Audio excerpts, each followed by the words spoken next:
به نام خدا، عرض ادب و احترام خدمت همه دوستان و همراهان و تریدرهای عزیز.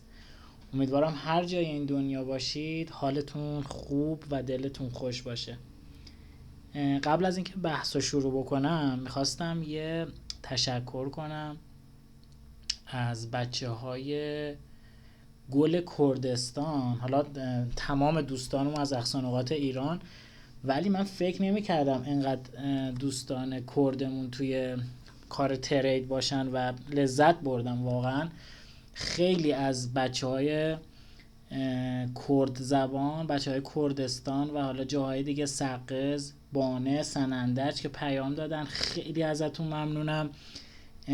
بسیار با معرفت، با مرام و لذت بردم واقعا، هم از دیدن استیتمنت هاتون، سوالاتتون، ترید هاتون و کیف کردم واقعا. خیلی خوشحالم که توی این کار هستید و خوش می درخشید. خیلی به من لطف داشتید، خیلی ازتون ممنونم. امیدوارم که بتونم جبران کنم و خواستم یه تشکر ویژه ازتون داشته باشم. امیدوارم که کانال خودتون رو همچنان حمایت کنید، بتونیم رشد کنیم در کنار هم دیگه و این چیزی که برای شما هست انشالله به اون نقطه اوج خودش برسه. توی تلگرام یه سوالی پرسیدم از بچه ها، چون خیلی دغدغه فکری سوالات خیلی از تریدرهایی بود که از من سوال کرده بودن. این بود که احساساتتون رو توی یک معامله‌ای که توی سود هست جداگانه و حالا اگر یک معامله‌ای که تو ضرر هست رو برای من بنویسید. در ابتدا میخوام اینو بگم خدمت شما بچه، بیشتر اون چیزی که حالا من دریافت کردم این بود که بچه ها نسبت به اون موقعیتی که درش هستن خیلی متفاوت واکنش نشون میدن. یکی از حالا جوابهایی که بچه ها به من داد این بود که حالا من سعی میکنم، خیلی پیام اومد ولی سعی میکنم چند تاشو بخونم که حالا بریم اشاره بتونیم بحث رو پیش ببریمش.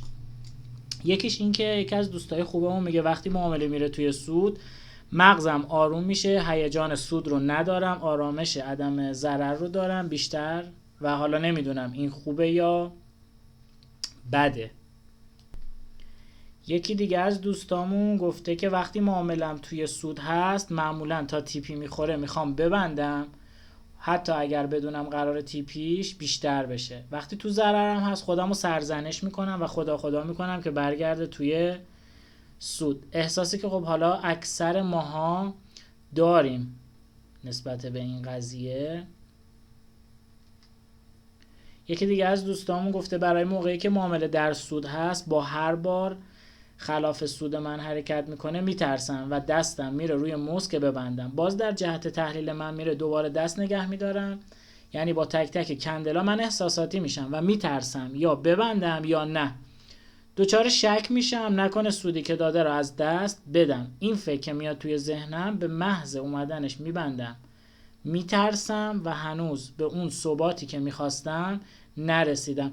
بچه اکثر حالا خیلی لطف کردید و تماما جوابا رو دادید. اکثرا این بود دیگه، دقیقا تمام ما این مسیری که داریم میریم هممون ازش عبور کردیم. اکثریت این مشکل رو داشتن و من خواستم یه ویدیو در رابطه باش بسازم و بهتون بگم که چطوری میتونید، حالا این تو جلسات بیشتر میتونه کمکتون بکنه.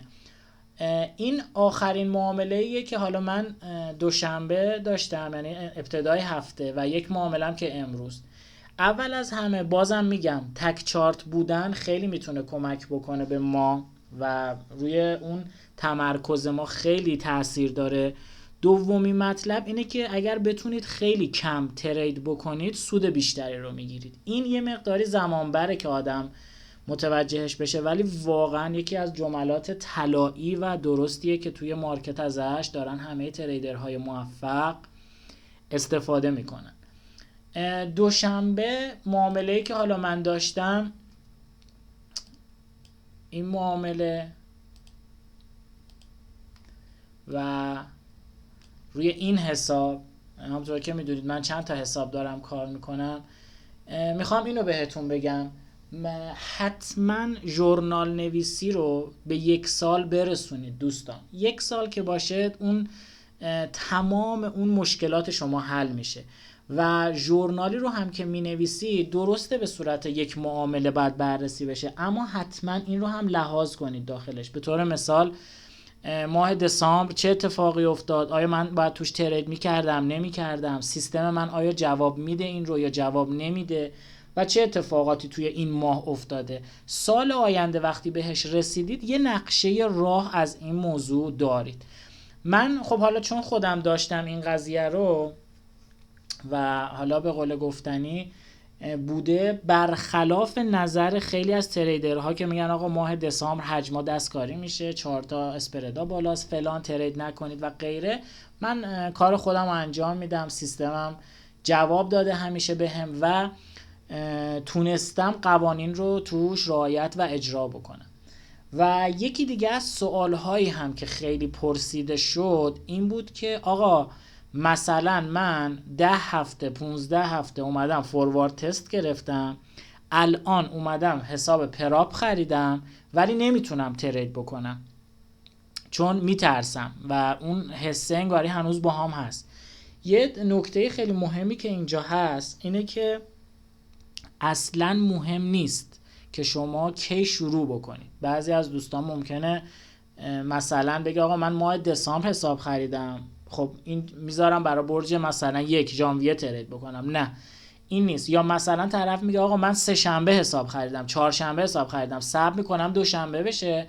بعد پیام خیلی جالب بود، یکی از بچه‌ها همین اتفاق واسش افتاده بود و پیام داده بود که آقا من حسابو خریدم 3 شنبه، ترید نکردم برای 2 شنبه این هفته، از 3 شنبه تا جمعه سیستم من اون 8% سودی که لازم داشتم رو بهم میداد و این یک فشار روانی براش واقعا ایجاد میکنه. نمیخوام حالا چون ویدیو هم میبینه نمیخوام این رو بگم که حالا این فشار میتونه تمرکز رو ازش بگیره، ولی اگر رو خودش مسلط نباشه قطعا میتونه این فشار اون تسلط رو بگیره و تمرکزش رو ازش بگیره و یک مقداری پراپش سخت تر پاس بشه.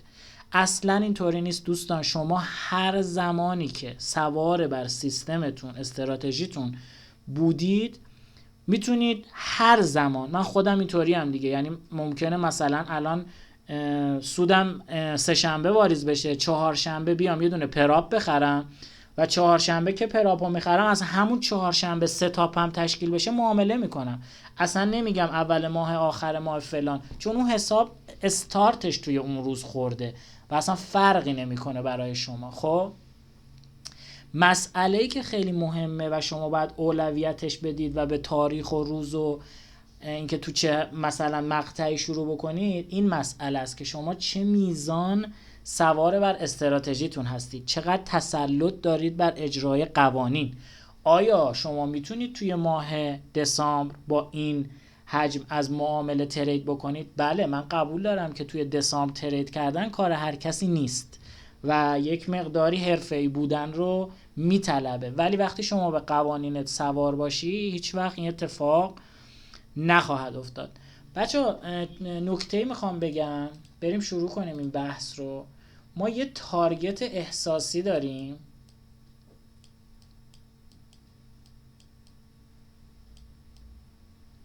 خب یه تارگت سیستمی داریم.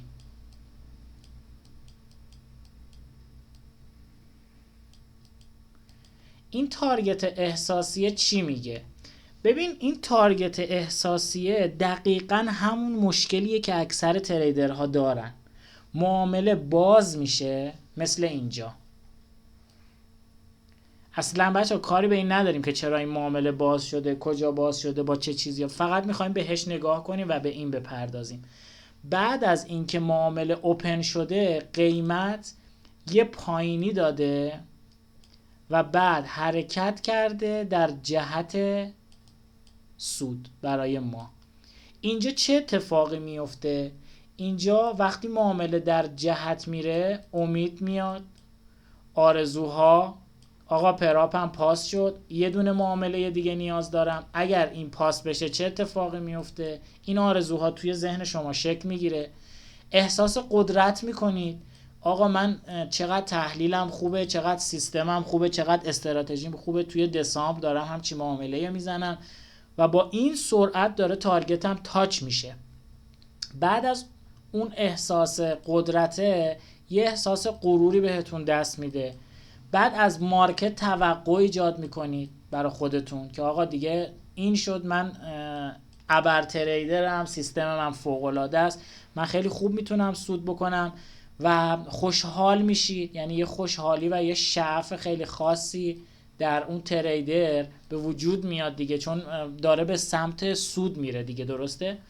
و جالب بود خیلی. من حالا چون از این مرحله عبور کردم، ولی خیلی از پیام‌هایی که گرفتم بچه‌ها ترس از دست دادن سود دارن. خب که من این رو چطوری برطرف کردم توی جلسات آینده خیلی راجع بهش میگم که چطوری من از این مرحله عبور کردم. واقعا بچه‌ها مرحله سختیه و عجیبه، واقعا این مرحله جزو مرحله‌های عجیبه که عجیب غریب اذیت میکنه، ولی حالا بهش میپردازیم.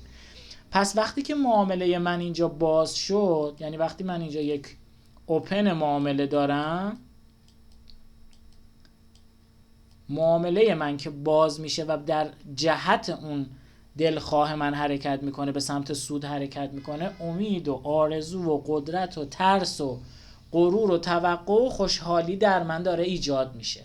خب و اصلا نمیدونم دیگه، اون تریدره خیلی اینجا احساسای عجیب غریبی ممکنه بهش دست بده. حالا از اینجا قیمت به یک باره میاد بره به سمت استاپ لاس شما که اینجاست، درست؟ اینجا مهمترین فشار رو ما اینجا تحمل میکنیم، یعنی یک فشار بسیار عجیبی از شک. من شک دارم که آیا این معامله به ثمر میشینه یا خیر. از ترسیدن، ترس از ضرر، ترس از دست دادن سود. از خشم که چرا داری بر میگردی، لعنتی تا اینجا اومدی، این یک کم هم دیگه برو بالا دیگه، خشمگین میشی. بعد که بازار یه مقداری میگذره ناامیدی رو در تو به وجود میاره، یعنی یه ناامیدی خاصی هم داری، ناراحتی داری، ناراحت میشی دیگه، میگه آقا من اینقدر سود کردم، معامله من تا اینجا رفته بود، ای کاش من اینو بسته بودمش.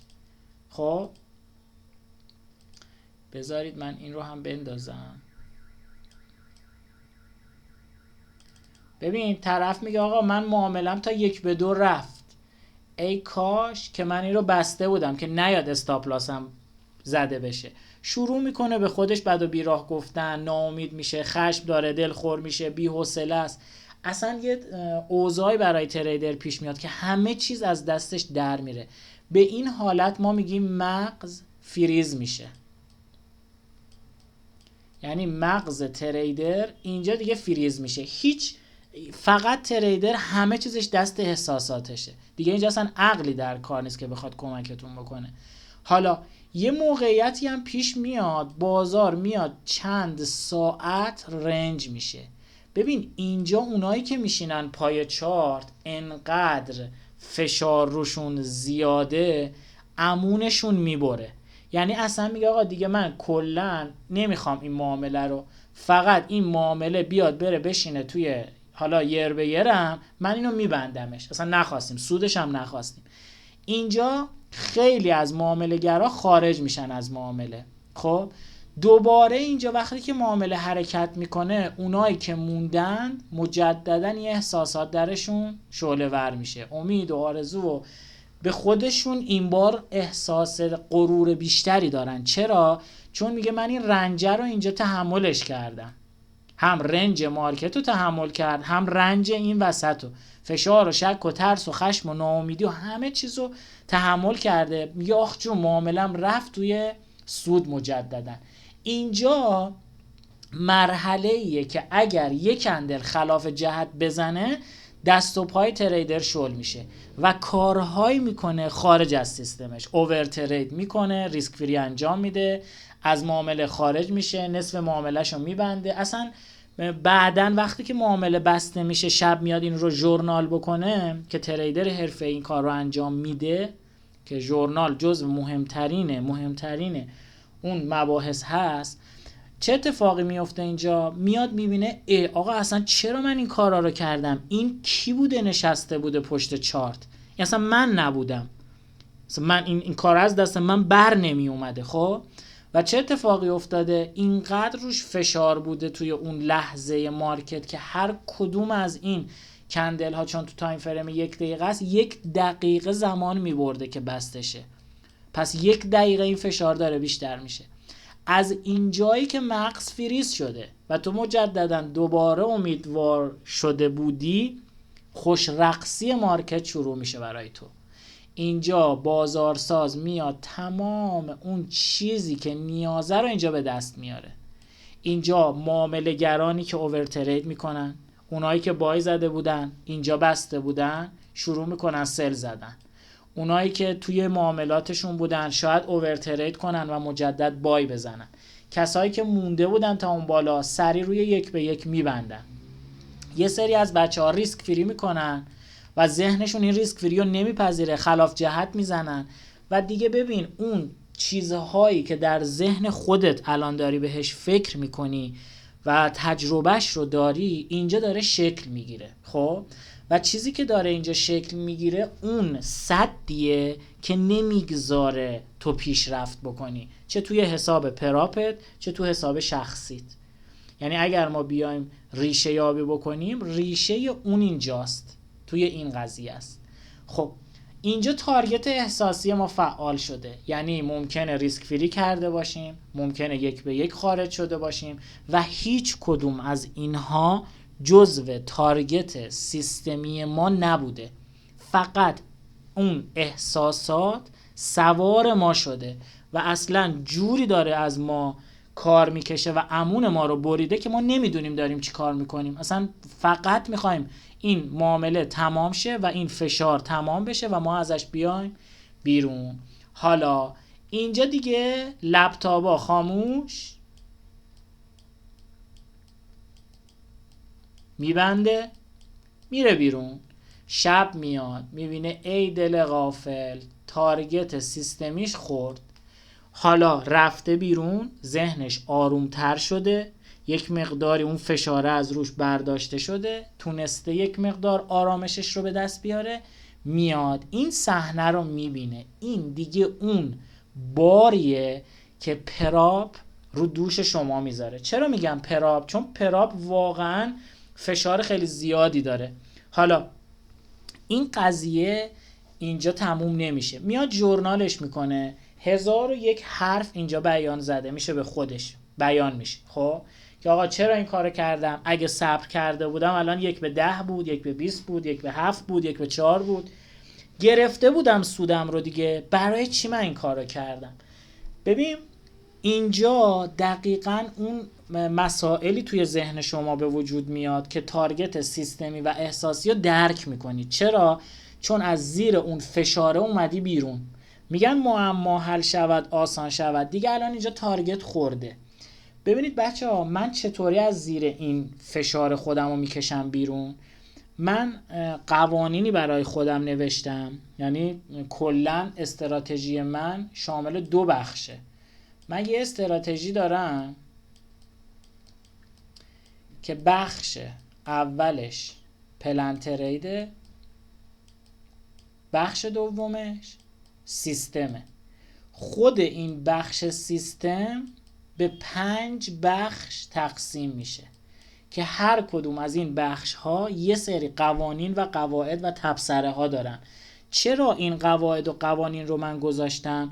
برای اون لحظاتی که مغزم فریز میشه، قانون ها دیگه باید اینجا فرمون رو دست بگیرن، نه احساسات.